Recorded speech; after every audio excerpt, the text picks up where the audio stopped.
Merci. Donc oui, je suis Julie Garnier, conseillère régionale Île-de-France. D'abord, je voulais vraiment vous remercier. Parce qu'en réalité, dans le silence absolu de ce qui se passe à Gaza, vous ne pouvez pas savoir à quel point ce genre d'événement, de manifestation est absolument précieux. Parce qu'en réalité, ce sont les seules voix qui nous restent. Ce sont les seuls moyens de pouvoir nous informer sur ce qui se passe là-bas.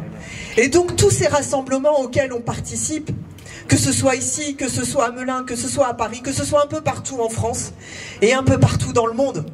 Parce que dans le monde entier, il y a des manifestations de ce genre, il y a des rassemblements de ce genre, pour dire qu'il reste dans ce monde, il reste des voix humaines, il reste des voix qui n'acceptent pas ce qui est en train de se passer.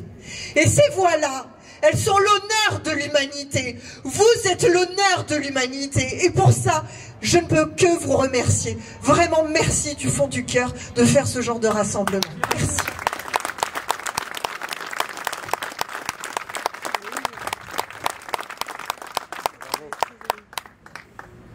Alors oui, c'est absolument nécessaire. Pourquoi? Parce qu'en face, il y a ce silence. Et ce silence, eh bien, en réalité, il dit beaucoup de choses. Pourquoi dans nos médias, les journalistes sont incapables de dénoncer la mort de 208 journalistes, de 208 de leurs confrères? Qu'est-ce qui se passe dans nos médias pour que la mort de leurs collègues ne leur fasse aucun effet? Qu'est-ce qui se passe dans notre société pour qu'une aide humanitaire soit totalement bloquée et qu'il n'y ait aucune levée de bouclier, aucune collecte, rien, alors qu'on a des gens qui sont affamés tous les jours? Qu'est-ce qui se passe dans nos sociétés pour qu'il y ait un tel silence? Et qu'est-ce qui se passe aussi parmi nos soi-disant responsables politiques pour que même le droit international soit bafoué? Je vais vous raconter une anecdote pour que vous voyez à quel point ils sont hypocrites. La semaine dernière, pas plus tard que la semaine dernière, nous avons déposé un vœu à la région Île-de-France. Alors je vous le dis tout de suite, déposer un vœu, on n'en a le droit qu'à un par an. Alors autant vous dire que quand on l'a, on le saisit et vraiment on fait en sorte qu'il soit accepté, puisqu'on n'en a qu'un. On s'est dit, allez, on va faire un vœu qui normalement devrait faire consensus, qui normalement devrait être partagé par tout le monde. On a fait un vœu pour que la région défende le droit international. Et vous savez quoi? Le Rassemblement national a voté contre. La droite a voté contre. Les macronistes ont voté contre. Et je le dis aussi ici, quelques socialistes ont voté contre.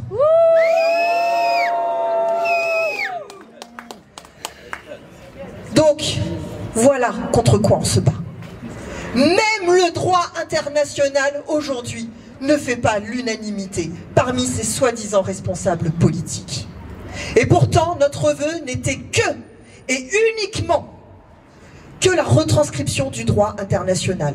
Nous n'avons repris que les conclusions de l'ONU, que de la CIJ et de la CPI. Et c'est tout. Rien de plus, rien de moins. Que le droit, tout le droit. Eh bien même ça, ils ont voté contre. Voilà les hypocrites qu'on a en face. Mais il ne faut pas s'étonner, c'est le contexte qu'on a en ce moment dans notre pays. Car aujourd'hui même, on a quoi? On a une manifestation de l'extrême droite qui ne fait quoi? Qui fait que manifester justement contre les décisions de justice, alors qu'ils se font prendre la main dans le pot de confiture à voler plus de 4 millions d'euros pendant des années et des années. Et de quoi ils se plaignent? Eh bien qu'ils soient condamnés. C'est tout ce qu'ils méritent. C'est tout ce qu'ils méritent. Et voilà quoi derrière?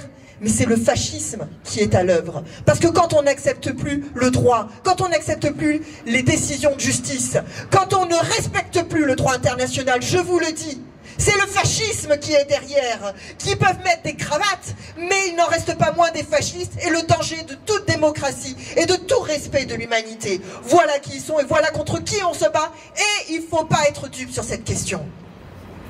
Je terminerai quand même juste sur un point.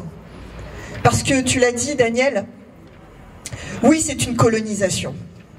Et en réalité, je pense que face à nous, nous avons des gens qui n'ont toujours pas rompu avec l'esprit colonialiste. C'est ça que nous avons en face. Ils sont d'accord avec la politique colonialiste de Netanyahou. Et c'est ça qu'ils ne veulent pas, qu'ils ne veulent surtout pas avouer. Alors pour ne pas avouer, qu'est-ce qu'ils font? Eh bien, ils ont une méthode. Ils nous insultent tous les jours, sur tous les tons. Ils nous traitent de tout, d'antisémites, de terroristes, de alliés, de je ne sais quoi. Voilà ce qu'ils sont en train de faire. Ils sont en train de jeter, d'insulter toutes les voix humaines qui se lèvent un peu partout. Alors quoi? Ça veut dire quoi? Que nous sommes tous des terroristes? Non, nous sommes tous des humanistes. Mais vous, en face, qui ne votez pas pour le respect du droit international, vous êtes des colonialistes.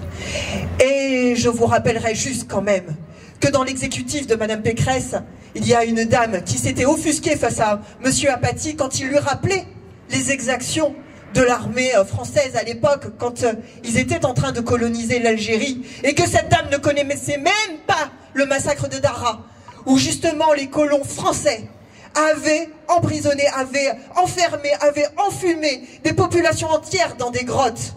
C'était le 19 juin, mais ça, elle ne le sait même pas. Parce que de toute façon, et en réalité, il y a une omerta sur notre propre histoire, avec laquelle, eh bien, peut-être ils n'ont pas rompu. Peut-être qu'ils n'ont pas rompu avec le colonialisme. Peut-être qu'ils n'ont pas rompu aussi avec une certaine vision des populations, une vision raciste, une vision de domination. Parce que derrière la colonisation, c'est ça qu'il y a. C'est une vision de domination. Et donc, oui, c'est face à tout ça qu'il faut se battre. Et donc, je veux vraiment, voilà, je voulais vous apporter tous ces éléments, parce qu'en réalité, tout ça se tient. Et il faut qu'on ait cette analyse politique. Parce qu'il y a un moyen aussi de combattre.